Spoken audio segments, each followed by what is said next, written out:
Здравствуйте! На телеканале «Новый век» программа «Вызов 112» в студии Алия Хайрудинова. И сегодня мы расскажем, как на глазах очевидцев убили мужчину на улице Коммунаров в Казани. Он еще отошел, что ли? Мы его пырнули, да, там пырнули, он побежал и туда лег. Он скончался от 2 ножевых ранений в грудь. Покажем момент столкновения 2 иномарок на улице Минская. Обе машины ехали по главной дороге. Девушка разворачивалась, уже на этой полосе была. И смертельный наезд на перебегающую Горьковское шоссе женщину. А также пытались скрыться от преследования в поле. Да не я за рулем был.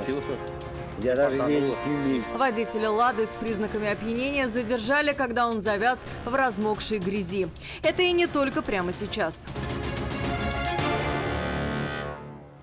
27-летнего мужчину убили ударом ножа в сердце в вечерний час пик между домами на улице Коммунаров в Казани. На улице в это время были люди, которые видели и сам момент убийства, и автомобиль, на котором скрылся подозреваемый. Они запомнили номера и сообщили их стражам порядка. По городу был объявлен план «Перехват», но по горячим следам задержать автомобиль не удалось.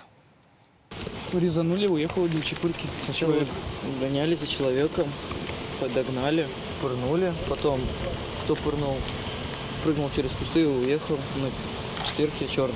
Они слово в слово запомнили то, что им рассказал друг. Он стоял на балконе, смотрел на улицу, когда увидел 2 мужчин, один из которых упал, а второй быстро уехал. Другие слышали от очевидцев, что в машине было 3, и предположили, что приехали они сюда специально, потому что это место не затрагивают камеры видеонаблюдения. Убили ножом. Он лежит. Под кустом нырнули, это он туда пошел. Ну, друзья вместе, вместе они были. На разборку приехали. Он под кустом на разборку шли. Он нырнул и побежал, и туда лег. Все. Он еще отошел, что ли? Мы его пырнули, да, там пырнули, он побежал и туда лег. Непосредственных очевидцев убийства опрашивали полицейские. Важны были любые детали. Кто-то запомнил автомобиль «Опель», на котором скрылся подозреваемый, кто-то номера. Машину тут же объявили в розыск, но по горячим следам задержать ее не удалось. Личность погибшего установили быстро. Выяснили и причины смерти. 27-летний мужчина скончался от 2 ножевых ранений грудной клетки, а вскоре установили и подозреваемого. По подозрению в совершении преступления задержан 33-летний брат супруги потерпевшего, который дал признательные показания. В настоящее время следствием установлено, что в ходе общения между мужчинами на почве личных неприязненных отношений возник конфликт, в ходе которого злоумышленник нанес оппоненту смертельные удары, после чего уехал с места преступления на его автомобиле. Сейчас следователи устанавливают все обстоятельства и причины убийства. В ближайшее время задержанному изберут меру пресечения. Иван Сарафанов, Константин Бушуев, «Вызов 112». 2 человека погибли в выходные в дорожно-транспортных происшествиях в Казани. Недалеко от Борового-Матюшина 40-летний водитель «Лады» 10-й модели на высокой скорости потерял управление над автомобилем. Вылетел с дороги, совершил кульбиты и врезался в дерево. Его травмы оказались смертельными. 37-летнего пассажира спасатели извлекли из машины, разрезав салон гидравлическим инструментом.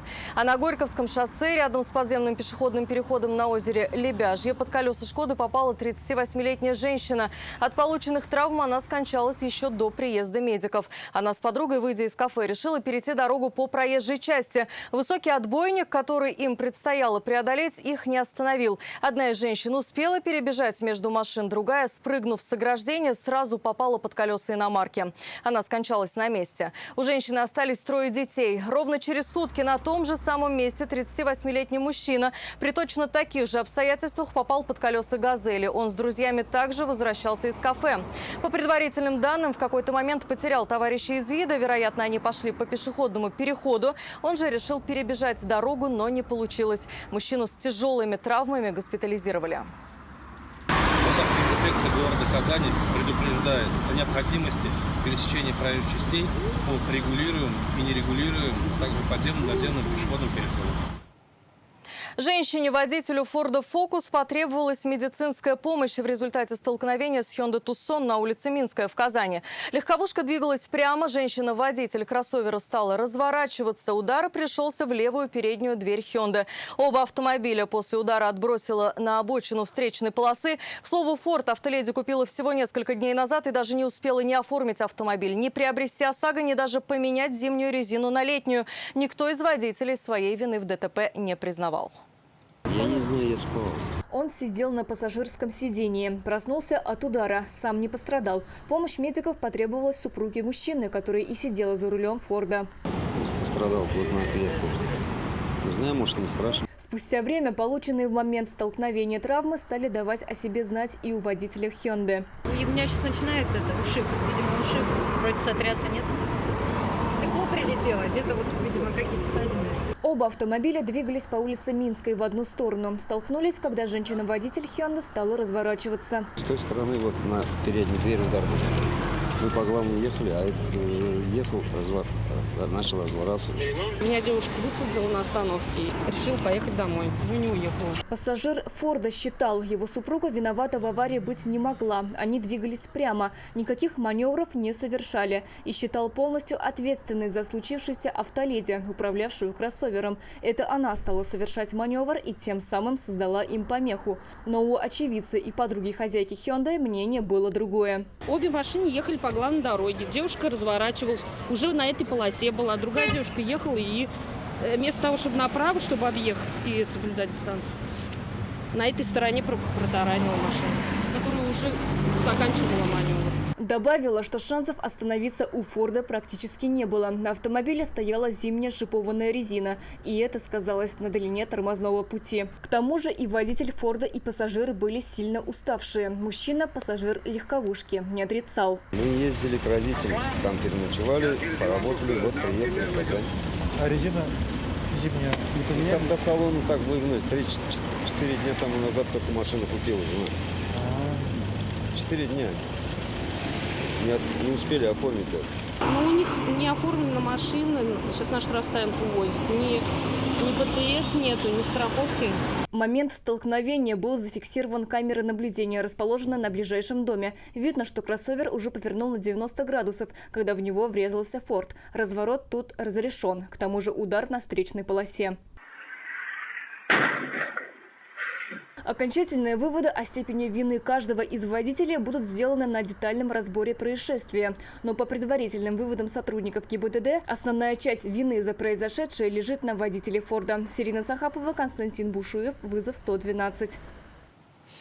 По полям, размокшим после дождя, пытался скрыться от автоинспектора водитель «Лады Приора», который не подчинился требованию об остановке. Автомобиль для проверки хотели остановить на улице Фрунзе в Казани, но водитель лишь сильнее нажал на газ и направился в сторону выезда из города. На трассе М7 даже выехал на встречную полосу, но, решив, что так уйти от преследования будет еще сложнее, свернул в поле. Обратно автомобиль вытаскивали уже трактором, предварительно задержав всех, кто находился в салоне. Ты мне мог сказать, что я не за рулем буду. Я вот так дверь открыл, ты дальше едешь. Мужчина, которого автоинспекторы и видели за рулем «Лады», уверял, что за рулем был не он. Я вот так тебя видел, вот, понимаешь? Эту «Ладу» автоинспекторы хотели остановить на улице Фрунзе для проверки документов. Но водитель не подчинился, нажал на газ и пытался скрыться, уехав за пределы Казани. Он доехал до трассы М7, выехал на встречную полосу, а затем свернул в поле на грунтовую дорогу. Но, видимо, не рассчитал, что ее сильно размыло после дождя. Проехать он смог метров 200. Да не я за рулем был. Я даже ездить не умею.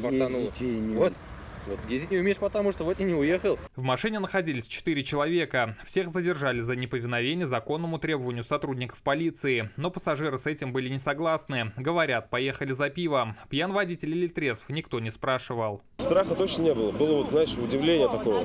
То, что сначала мне сказали, все, иди давай, свободен. Я, не могу же уйти без друзей. И просто не бах. Все, сейчас в отдел гартеешь.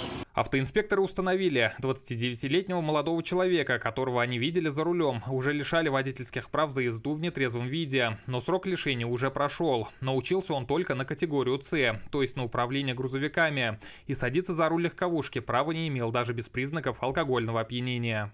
720. С результатом он согласился. Почему бы пассажиру не выпить? То, что он не управлял «Ладой», теперь ему предстоит доказать в суде. Автоинспекторы тем временем выяснили, что сам автомобиль снят с учета, но принадлежит одному из пассажиров, которому теперь, вероятно, придется расстаться с водительскими правами и заплатить штраф за передачу управления лицу в состоянии опьянения. Рамиль Галиуллин, Константин Бушуев, вызов 112. И это все, о чем мы успели вам рассказать. В студии была Алия Хайрудинова. Увидимся и не бросайте вызов судьбе. Вдруг она его примет.